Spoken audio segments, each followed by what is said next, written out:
Hey guys, before we start this episode, I wanted to talk to you about Type 1 Lifting. So Type 1 Lifting is a clothing line that proceeds of the shirts and tanks and everything else goes to the Children's Diabetes Foundation. So this all came about with me and seeing a 5-year-old girl in the emergency department that had new onset of diabetes. So just take a look at the website. It's www.type1lifting.com. So just check it out. If you don't buy anything, that's perfectly fine. I would just like for you just to take a look and just see what we have. So like I said before, www.type1lifting.com. And guys, I hope you enjoy the show.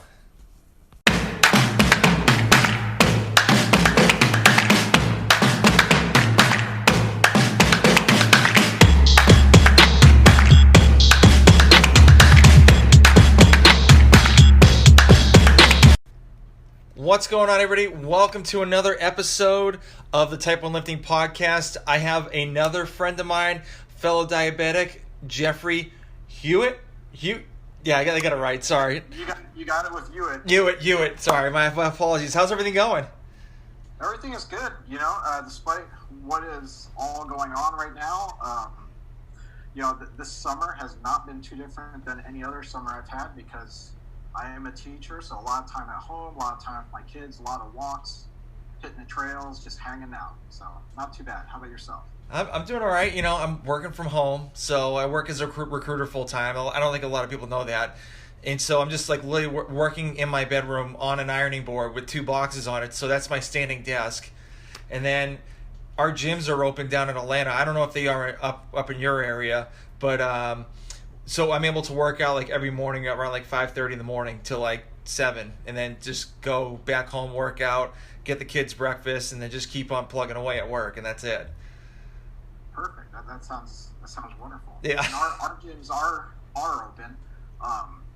I stay in my garage though, so it works for me, and it's kind of become a family thing, so that's cool. Yeah. So with your gym, your garage gym, what do you have in it? I know you have a squat cage, a power rack. Oh, it's a power rack, whatever. And like, what else do you have in there? Okay. Well, it has evolved over the years, that's for sure. Yeah. I was actually thinking about this earlier today. It started around 9 years ago. I started buying equipment just because I want to be around my kids more and have them involved. And not have to drive anywhere. But yeah, power rack. I have a rower in there, an Airdyne, a reverse hyper, a yoke, a log for some strongman stuff, a circus dumbbell, too many barbells, a few specialty bars. It's one of those things where it's like I spend money on gym stuff and shoes. So I'm one of those guys. Yeah, yeah. Socks is a close third though. I will put that in there. Yeah, good socks. Yeah, I actually, when I was a trainer before the recruiting job, I was accumulating all like the stuff that were getting thrown out, and so I would literally just take it and just like refurbish it. Like I have a med ball that's like wide open. I just put duct tape over it, and like there you go. And it's the only problem. I like working out in my basement. The only problem is, in Georgia heat, it gets so humid down there. It's you can't breathe. So it's like I might as well just work out in the morning at the gym, and then maybe do it at night. Because when all the gyms were shut down, I was actually working in my basement, working out in my basement around like 8 p.m. to 10 p.m. because that's the only time I can get a workout, and it was still like super humid. So it was like really hard to even do anything really. Oh, I'm sure. Yeah, and where I am in Oregon, it's where I'm in Southern Oregon, so like an hour north of the California border. In the mornings, it stays pretty cool, and so I've been training. My wife trains before me, and then I normally get down there around 8 or 9 in the morning. So nice little hour there. And once school year starts, I'll be back in the afternoon, and it gets a little bit warmer, but no humidity though. Yeah, well, you're very lucky. That's one place I do want to check out, Oregon. I heard that place is absolutely beautiful. It is. The funny thing is that the house we're living in now is the longest I've ever lived in one place. So I'm on year 13 here in this little town that we're in, and this has become home. So it's pretty cool. I'm pretty happy. Nice. Now you're a fellow T1D. So when did you get diagnosed as a diabetic? Okay, so I was diagnosed in early February 1991, so almost 30 years. And do you want to give you the whole Yeah, how all that happened? Go for it. Yeah. Cool. So I was playing basketball before and after, or mostly after games. I felt so sluggish. There was a few times walking back to the parking lot. I needed my mom to help carry me and walk there. I think my blood sugars were probably sky high. Mm-hmm. And then I was losing weight. We didn't think anything of it or anything like that. Next thing I know, I broke my ankle, which is a blessing in disguise. So got all casted up, going to get my ankle checked with the cast on just because the cast was getting so loose. Mm-hmm.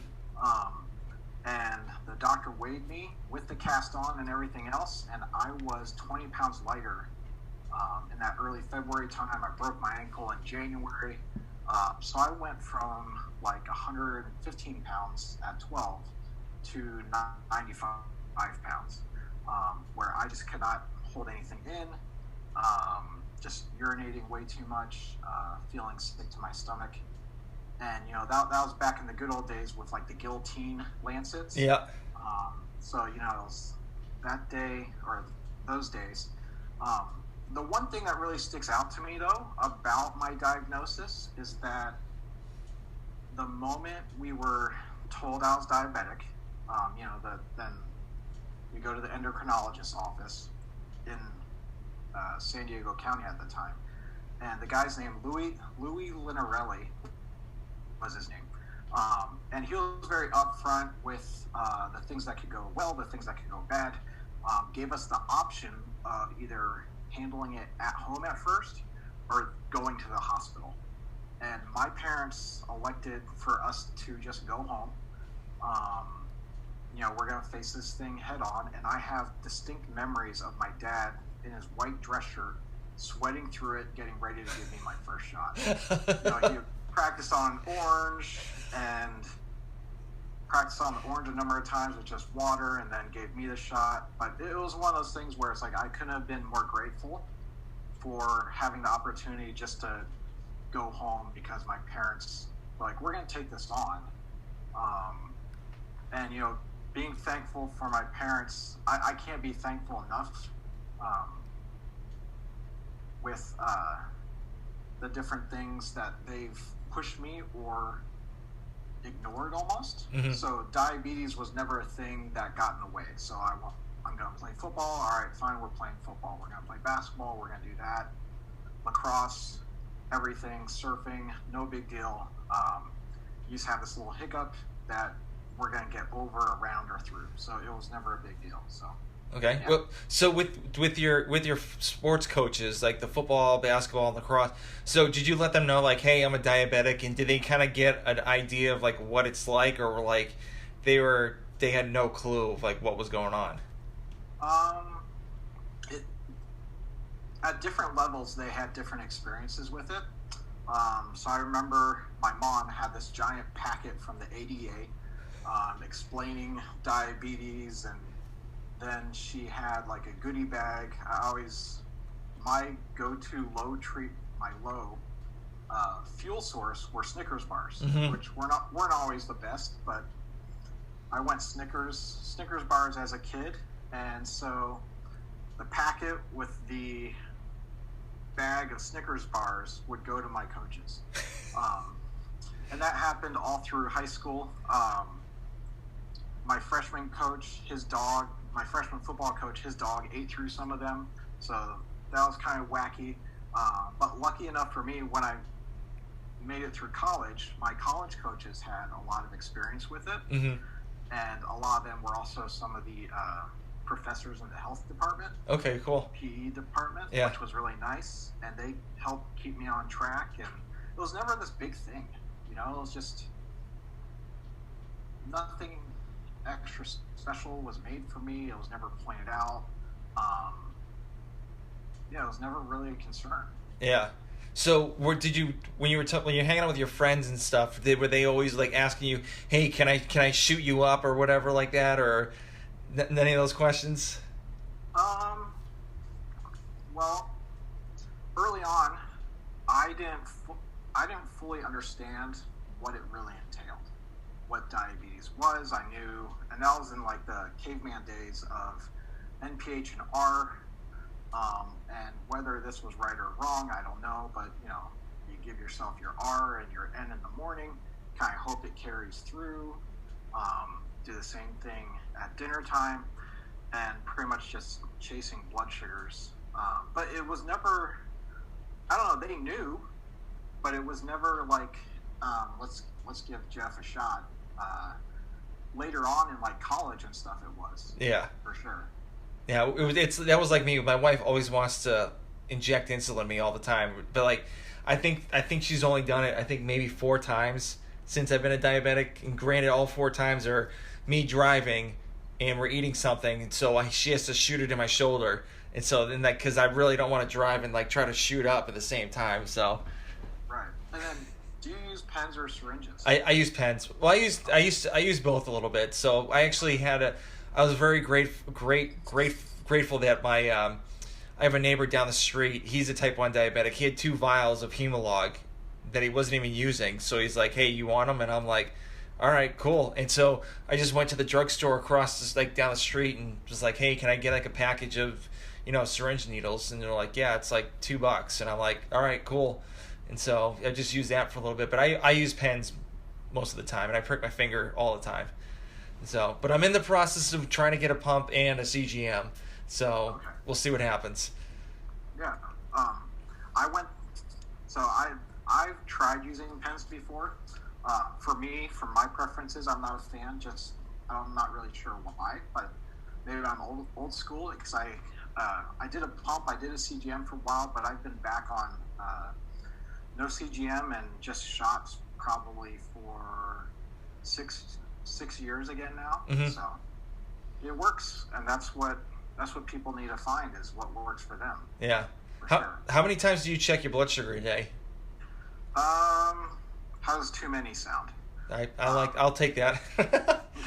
No, actually, this funny thing is my daughter and I had this conversation the other day because she was asking me some questions about it.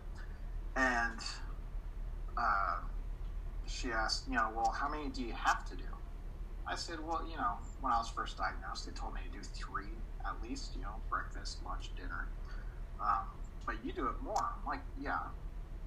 Well, how come? Just because I like to know there's, pre-workout, post-workout, pre-meal, post-meal sometimes, Mm-hmm. before bed. If I get up in the middle of the night sometimes. It's a variable, Too many times is probably a safe bet. Yeah. I try to do at least like 5 to 6, so and see if it works. Now, have you gotten your kids tested for the diabetes trait at all, or have you ever heard of that? I have heard of that, and I want to say, oh geez, I want to say something in my blood work allowed my doctor just to tell me not to worry about it. I could be totally wrong though, and I don't know. Yeah. We have had those funny occasions where it's like, oh my goodness, they're acting funny. Let's test their blood sugar, and because the heart sinks a little bit because it's like, ooh, I know what that looks like. Mm-hmm. I felt like that before. Yeah. So. Yeah, we had one scare with my son. He's 5. Well, he was 4 at the time. So he was at preschool, and he was like peed like 4 times in like a 3 to 4 hour span. And so I got really nervous about it. So I checked his blood sugar; it was completely normal. And come to find out, we would give him baths all the time, and like the dirty water would irritate his his penis, and so that's what made him go to the bathroom. So we were like, okay, that's good. So, but we did get both of our kids tested. Well, actually, we got my son tested so far, and he doesn't have the trait in it yet. So it may happen later on, but it doesn't look like it. So, and I think next year we're going to do it with our daughter. She's going to turn 2 the end of the month. Okay. So, yeah. So I'm really grateful, and I've heard there's like supposedly statistics out that are saying that if you get diabetes after like 25, that it's less likely your kids are going to get it. So I got to get the data up for that. I don't remember it, but that's what my wife was like looking up, and she said that, it's just maybe a slim chance that like both our kids will get it, which is a good thing, because this cannot be fun. This is not fun and games all the time. No, not at all. No, that that you say that the fun and games and being diagnosed and all that kind of stuff. It's quite interesting, that's for sure. And as much as I'd love for other people to kind of understand what it's like or what it is, to really live it is the only true way, I think, to understand. Mm-hmm. So yeah, I would not, especially in my early days with the disease, I would not wish that on anybody. The ups and the downs, the feeling sick, the not knowing, the hoping, the wishing, the guilt. Because I found in my early days, I would be so upset with myself because I knew I wasn't doing what I should have been doing. And that guilt was super heavy. Mm-hmm. And I still feel like I see that a lot. And it hurts my heart to see adults that go that route as well. So yeah, it's not always easy, but it's what we make of it, right? Mm-hmm. Yeah, I mean, I try to make it I try to make it into a positive, try to help other people and showing other people like, hey, look what I can do. You can do the same exact thing. Even though you have this disability, don't worry about it. And that's how I started the t-shirt company and now this podcast. So just to let everybody know, like, hey, there's other type 1 diabetics out here that are amazing people and do amazing things, and and here's their story. So maybe some of these stories can you can pretty much be like, oh, this is the exact same story like me. So For sure. Yeah. And I definitely think of it as a blessing. I know some people think I'm crazy for thinking that, but the amount of responsibility it taught me in my younger years, whether I was taking the best care of myself or not, there was still some level of responsibility. And then just overall, I think my health is better than most anyways. Mm-hmm. More active, I pay attention to, sleep, hydration, what I put in my mouth, all kinds of things. So yeah. I'm thankful for it. Yeah, I am too. So, but let's go into the fitness part. So you do more of like you kind of like do like more of like a powerlifting strongman style of working out in your garage? I do. And I like to keep things pretty basic, pretty simple. I don't get too fancy. Do you mind if I start with go for it. Backstory a little bit? Yeah, go for it. So I started training when I was 14 years old for athletics, and even as a sophomore in high school, I kind of fell in love with the training aspect of it. Mm-hmm. Squatting was my favorite thing. Sometimes I would squat like 4 times a week, which, whatever. And I was lucky enough, at the time, I didn't know who he was within the training world. But I was lucky enough to have Mike Bergner as my high school strength and conditioning coach. Stop it, really? Yeah, it was awesome. Oh, that's awesome. Yeah, so, doing like things like cleans and snatches were a norm for our football training. It was pretty cool to watch because he would take certain players, and it wasn't necessarily like the best players on the field or the kids that were always doing so great. And he would put together an Olympic weightlifting team with those guys at the high school level, which was so cool to watch. If I could go back in time and spend a little bit more time doing that, I would, but my sole focus was football and basketball at the time. Mm-hmm. Basketball's funny being, 5'10" and thinking you're a power forward. But anyways, so I fell in love with the process of getting stronger. It's kind of like the whole thing. Okay, be able to jump, be able to sprint, be able to move some weight. That evolved into college, and then when I was playing in college, similar thing. I enjoyed the training aspect. Mm-hmm. I enjoyed off season so much more than in season. Um, I just loved the gym. And then for a while there, post college, I did the running thing, which is pretty funny, just because I'm not a very good runner. Tried my hand at cyclocross and mountain biking. It was just one of those things where it's like, how can I push myself? And then I started lifting again at just a normal Globo gym here in my town. Wasn't really into like a bodybuilding split or anything like that. I found myself reverting back to squatting, benching, deadlifting, and pressing. There wasn't any place to do power cleans, so I didn't really do those. But just keeping things pretty basic. And then that evolved into me actually sitting at my endocrinologist's office, looking at a Southern Oregon magazine, and there was an article about a CrossFit gym. So I was like, oh, cool, let's check that out. So that was 2009. So I went, and the first movement, those overhead squats and pull-ups and some kind of running. And my shoulder mobility is awful. So overhead squats, and I do not agree. It was just bad. I had to put plates underneath my heels to be able to get down. And then that evolved into me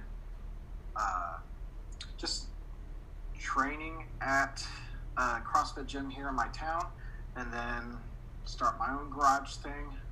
But I keep things simple. I press, I push, I pull. Every once in a while, I will enter a powerlifting meet or a strongman competition.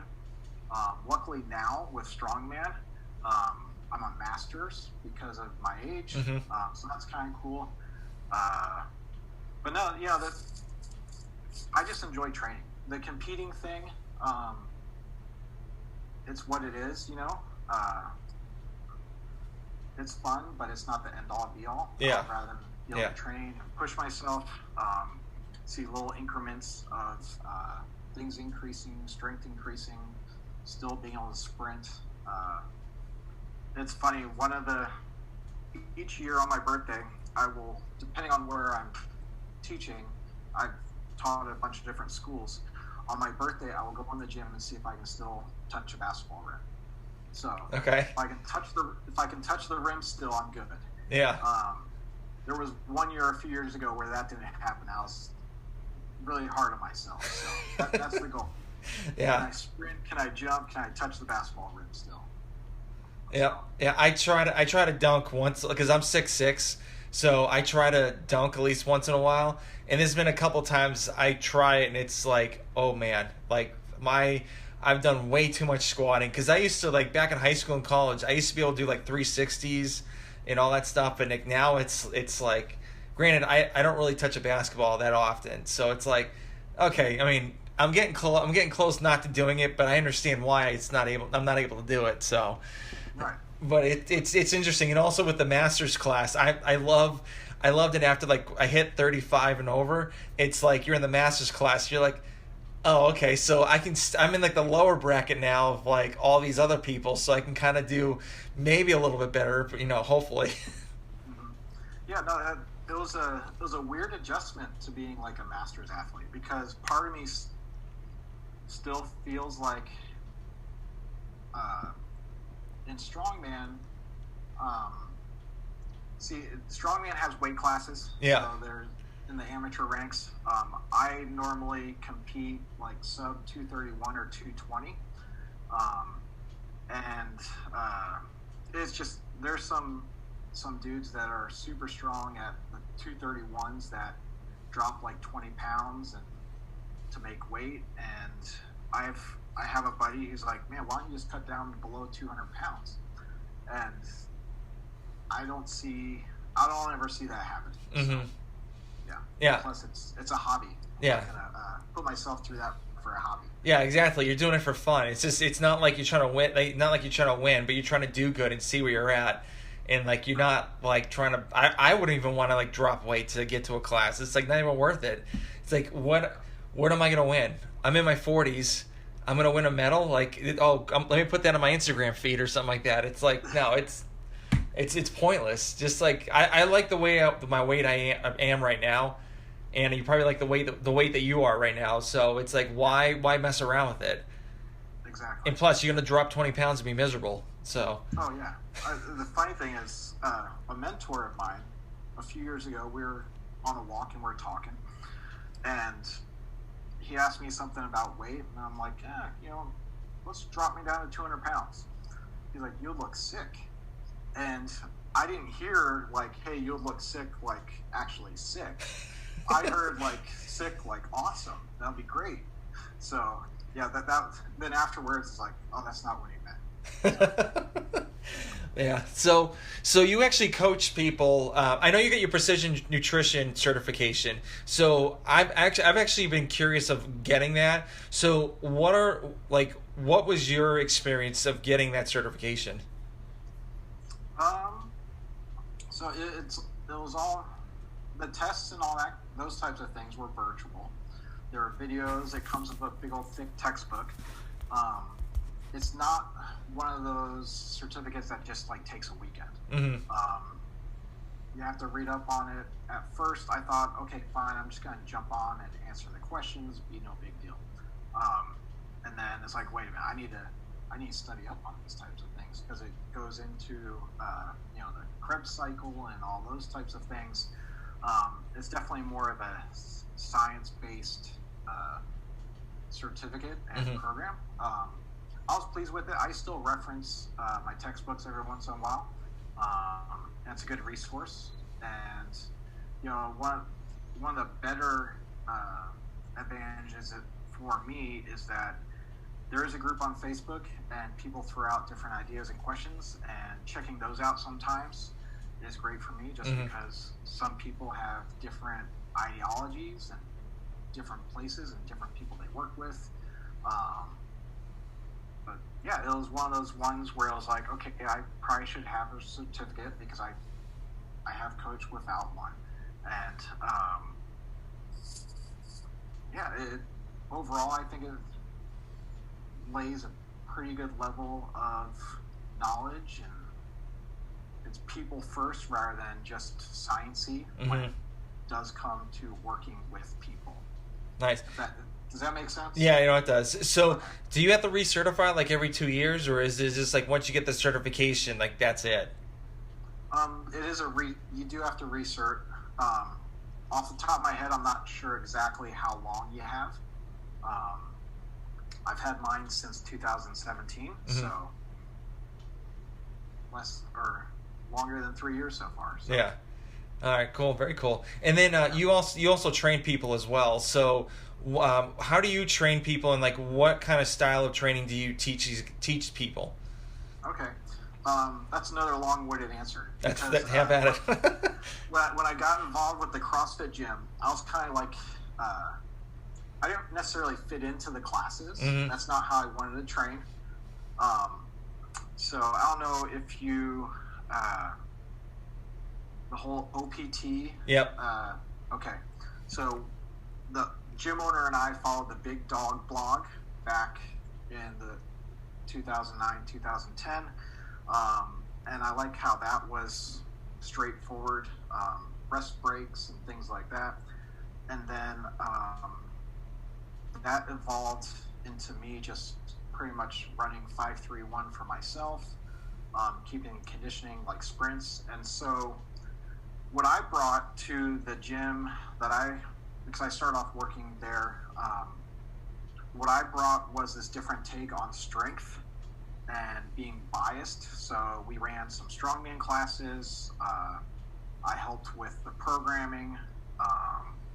Then that has since evolved into me working with people online, and it all depends on where a person is. Mm-hmm. Most people, what they need, that I find, is they need a structured strength program and some structured food.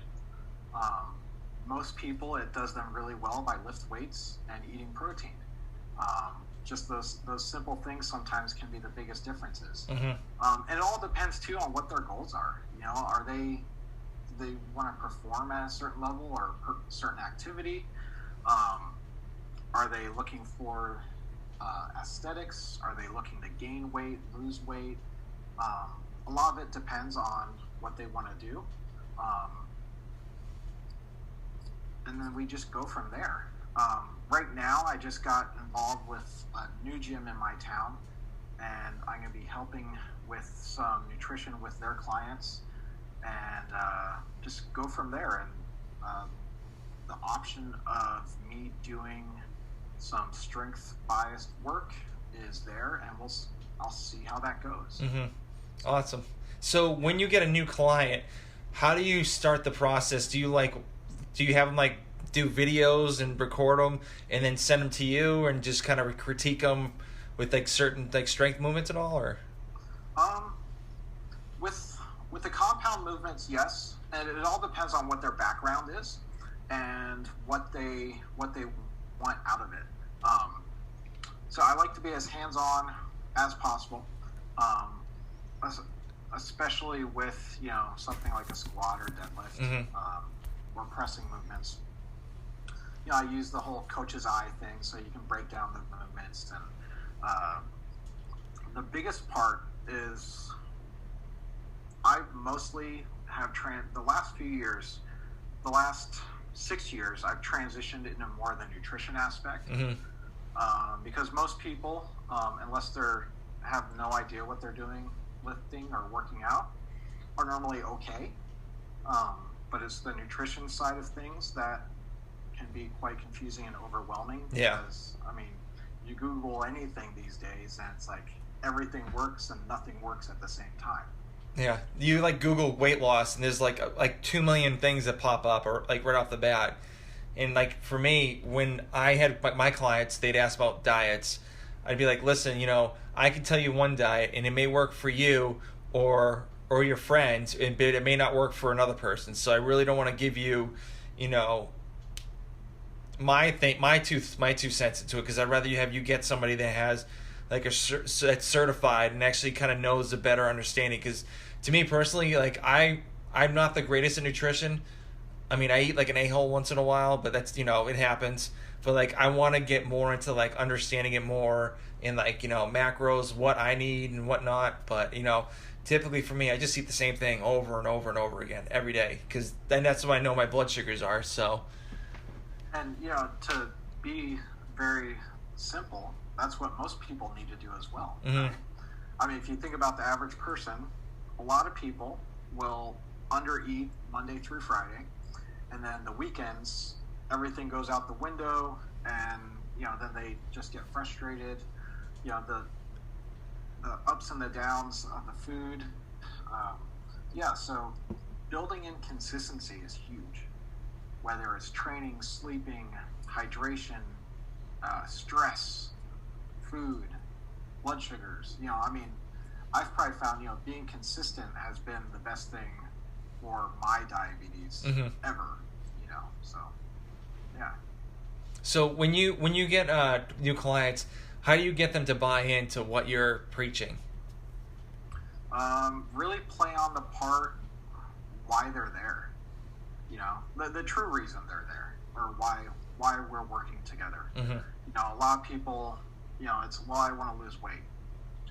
Well, losing weight, because, say we get down to that number, but I want to lose more weight, or whatever. There's normally something underlying, right? Mm-hmm. Okay. I want to lose weight, depending on the person, means I want to have more energy. I want to be a better mom. I want to do more with my job. I want to feel confident. So addressing those things after a while has garnered people results. It's like I use the analogy like lifting weights. So thinking back on my own lifting career, if you can call it that. So one of the numbers I had stuck in my head forever was a 600-pound deadlift. All right, cool. Deadlift 600 pounds. Okay, now I want 650. And it's just one of those things that keeps on going and going and going. Mm-hmm. And it's just like people stepping on the scale. Great, I lost this weight. Oh, side pinch there. It's like, I need to lose more weight too. because we're not addressing the real problem. Yeah. You know, and it's like me not being happy at 600 pounds because I quit enjoying the process. So that trying to get people to understand why they're doing it and what they're doing, rather than just dropping 20 pounds, because everybody, quote unquote, needs to drop 20 pounds, right? Yeah, that's like the magic number. Right. And really, the thing, okay, let's address, and I know it's like nutrition coaching, but really it's about addressing those other things. Yeah. And that can be a hard one sometimes when working with people. And sometimes it throws them off because it's like, well, I just want to lose weight and look a certain way. Mm-hmm. But yeah, we have to address those other things to be able to get to where you want to go. Yeah. Does that make sense? No, it does. I've actually had one client. She was kind of pear shaped, and that's her body feature. And she goes to me and says, "I want to look like that lady." And she's like a rod, just like literally the size of my finger. And it's like, and I even told her, I'm like, I hate to break it to you, you're not going to get there, because this is the way your body form is. I mean, right. you're going to look fabulous, but you're not going to get to that level. Like, that's the way she is, and this is the way you are. So, I mean, I've had some difficult clients, and I can imagine you've had some difficult clients as well. And how do you handle those guys? Just try to be as straight up as possible. And to be honest with you, sometimes it's a real struggle for me, because it's like I don't want to be that bad guy. Yeah. It's very similar to when I'm working as a teacher, where it's like we need some trust.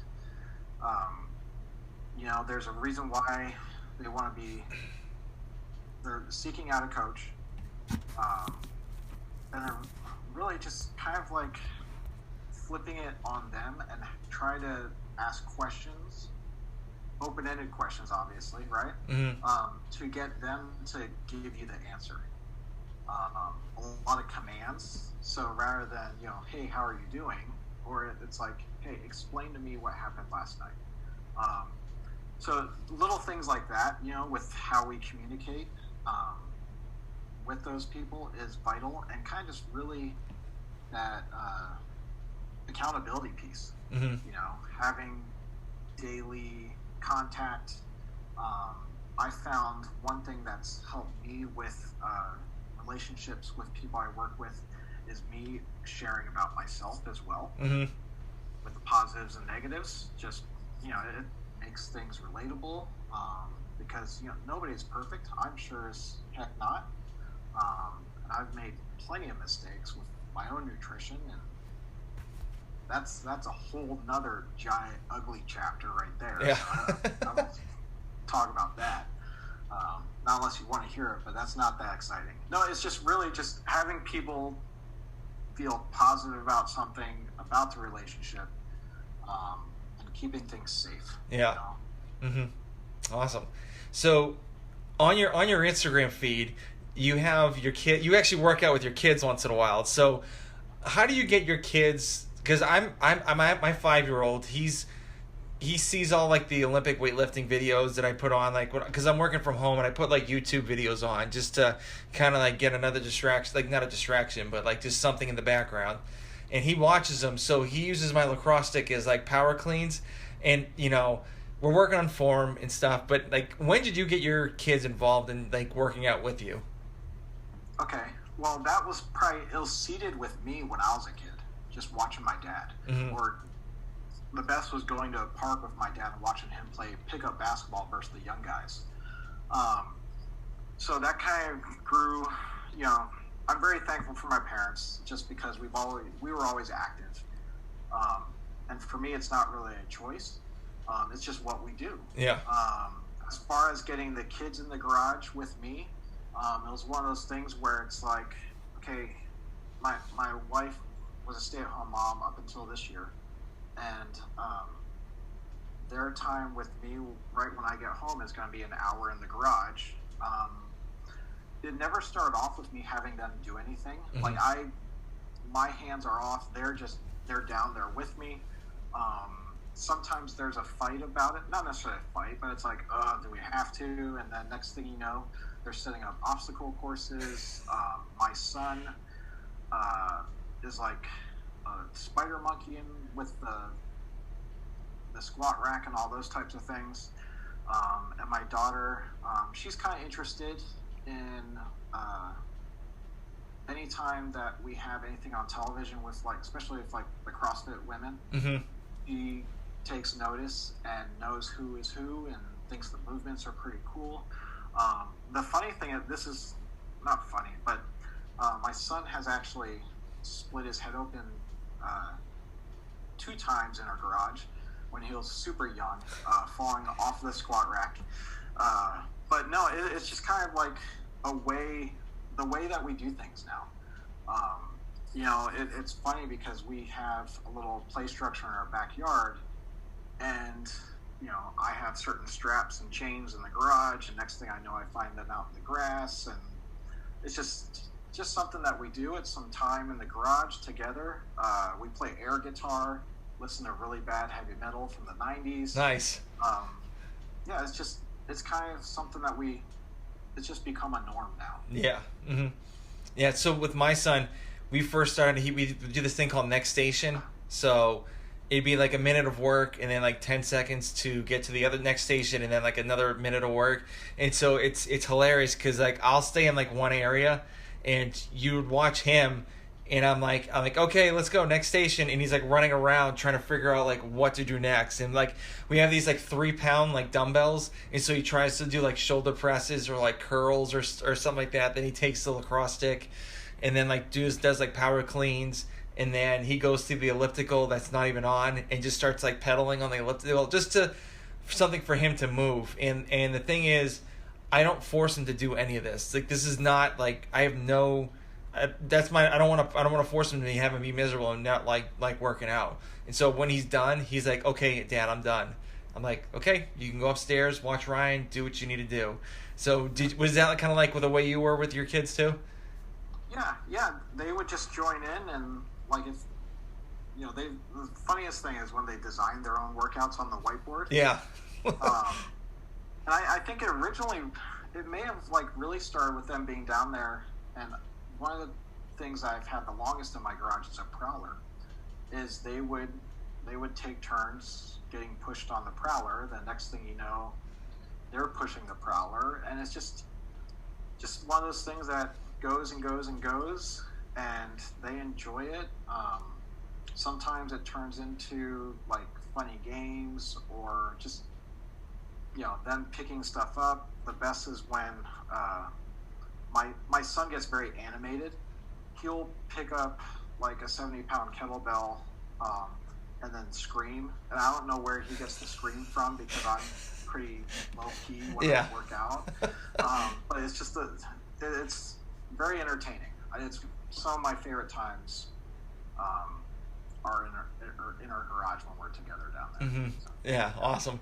Yeah, so we also have like Olympic rings that we hang down. I do dips, and he'll like hang on it and start like swinging it like Tarzan. It's hilarious. Like I love watching him work out, and then like I watch like you said like your daughter watches the CrossFit videos, and I watch them and I see these like strong, powerful girls that like are like very positive and energetic, and they're like happy that the way they are.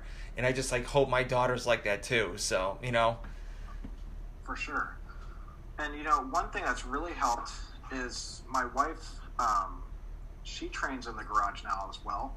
That's probably been going a number of years, and that has really set a good example for both the kids as well. Mm-hmm. As parents, they see what we do. They emulate what we do, whether it's good or bad. And if they enjoy moving some weight around or jumping rope or whatever it is that we're doing, that's awesome. So.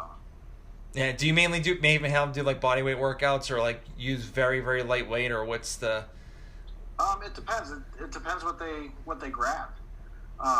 Sometimes with my son, he will overreach a little bit. So sometimes when I'm warming up for deadlifts and I have like 135 pounds on there, he'll try to give the bar a tug, but it's like, okay, stop. Mm-hmm. But then it'll be like, okay, if you want to do that, let's switch to the kettlebell and do that, or why don't you jump onto this wall, or why don't you push the prowler? If they show interest in a movement and if they want to know how to do it, I'll help them. But other than that, they're good, and their mobility is like ridiculous. Yeah, I hate them. I hate my kids with that. Yeah.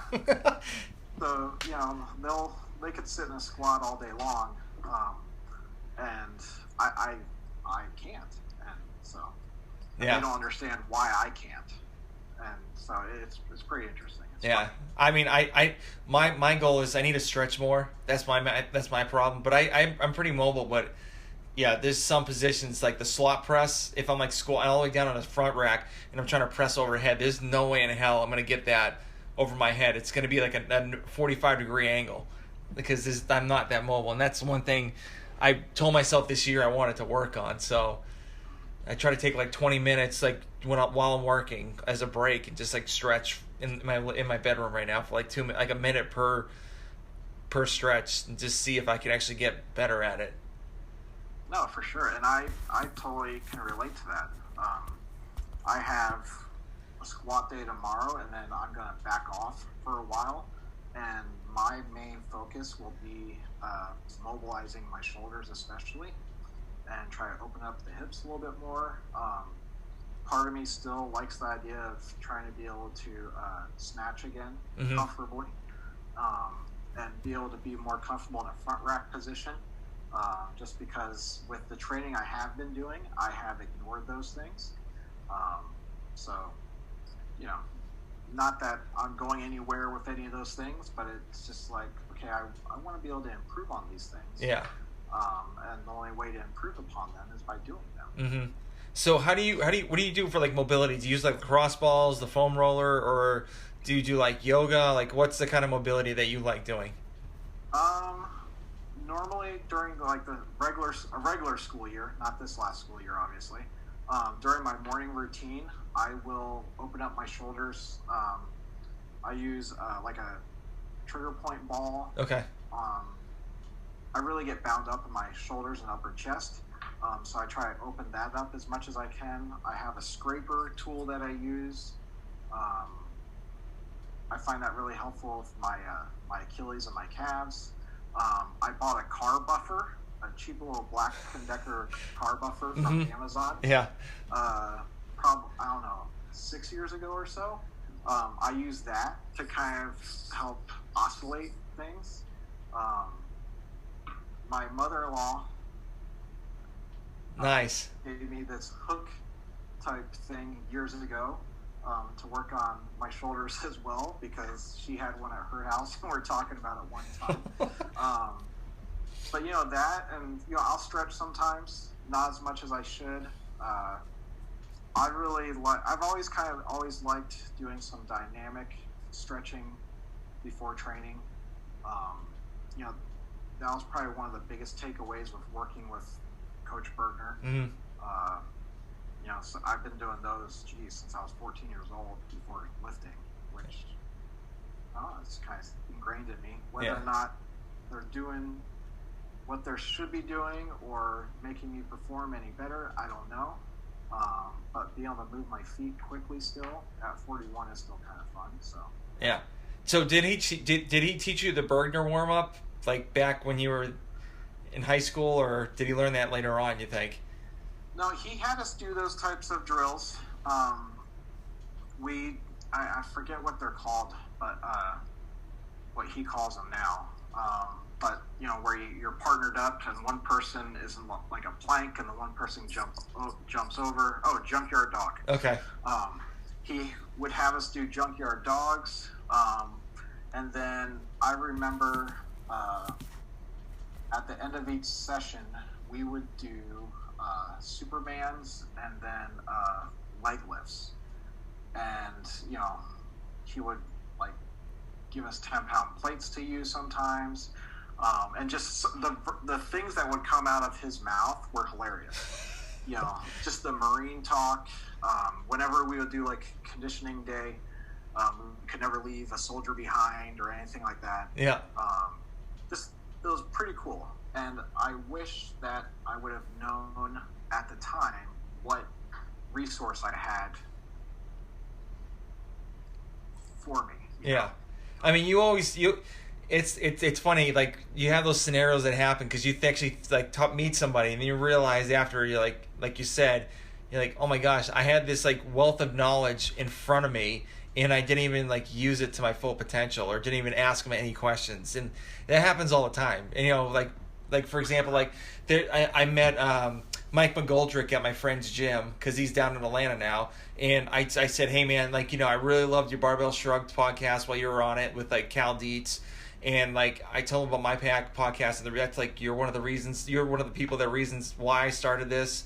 And, like, I wanted to talk to him more, but, like, we're in an area that, like, it was an open house, so I didn't want to bother him. Plus, he had his, like, little kid. He just had his newborn with him, too. And I'm like, okay, I'll just, you know, say, like, hey, nice to meet you, and, like, big fan of you. And that's pretty much it. But I wanted to talk to him, like, forever. But, you know, this is just not the time and the place. No, I totally get that. Yeah.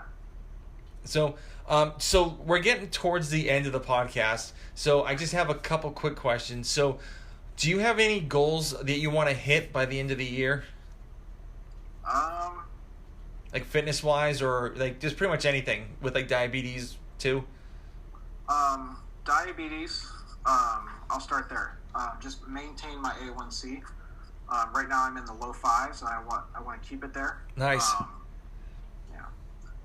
Fitness-wise, just keep plugging away, and kind of turn off the brain where it's like thinking about numbers. Mm-hmm. Whether or not I'm gonna compete again, who knows? It's just enjoying what I'm doing. Yeah, awesome. And then, do you have a favorite book that you like to read, or would you like to give out as a gift for people? My favorite book, that's an easy one, The Giving Tree. Okay. Yeah. All right, very cool. Yeah, that one, or As a Man Cometh as well. That's not a bad one. But definitely The Giving Tree. Okay, very cool. Very cool. I know it's a kid's book, but hey, you know man, hey, it's all good. That's a good book to read. So that's very yeah. And so the last two questions. So where can people reach you on Instagram or social media if they have any questions like they want to ask you? Yeah, my handle is just Jeffery.Huet. I'm on there. And then if somebody has a question about anything, they can hit me up with a message or anything like that. I am not necessarily new to the whole social media thing, but I'm a few decades behind with it. How's that sound? Not really sure what I'm doing on there. That's all good. I mean, it's always reinventing itself. So it's like it's like everyone thinks they're an expert at it, then all of a sudden something new happens. And you're like, all right, back to square one again. So yeah, I'm in the game. I'm in the same boat as you. Yeah. In the past, I always went kind of by word of mouth. Mm-hmm. And I don't know, the whole marketing thing, to be honest with you, I'm not so great at.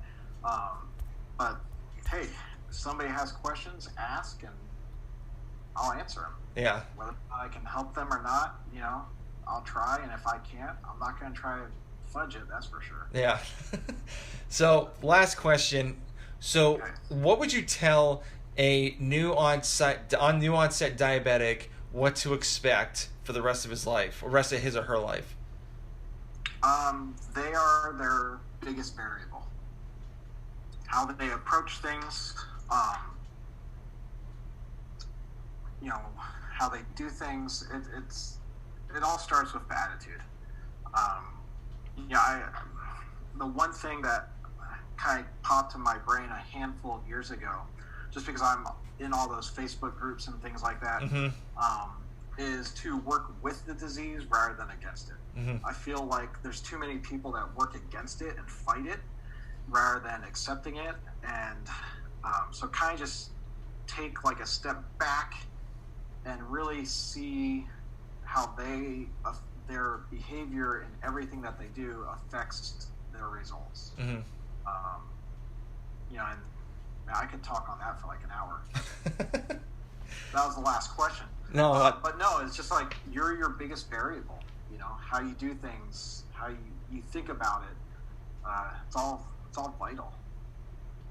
Yeah, awesome. Well, thank you very much for being on the podcast. I really truly mean it, and we've talked before, and you know, I'm really glad we actually got to talk a little bit more about you. So I really do appreciate it, and I'd love to have you back on at another time. Oh, thanks, Tom. It's been wonderful. Yeah, I appreciate everything that you're doing with T-shirt sales and then sharing stories of people. It's special, and it makes people not feel like they're the only ones. Mm-hmm. So.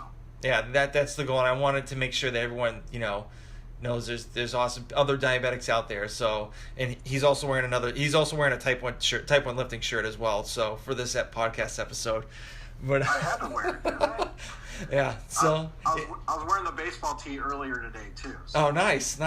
Yeah. He has he bought multiple shirts, which I am like absolutely grateful for him doing that. So, in which he doesn't have to do that, but I really do thank you for that.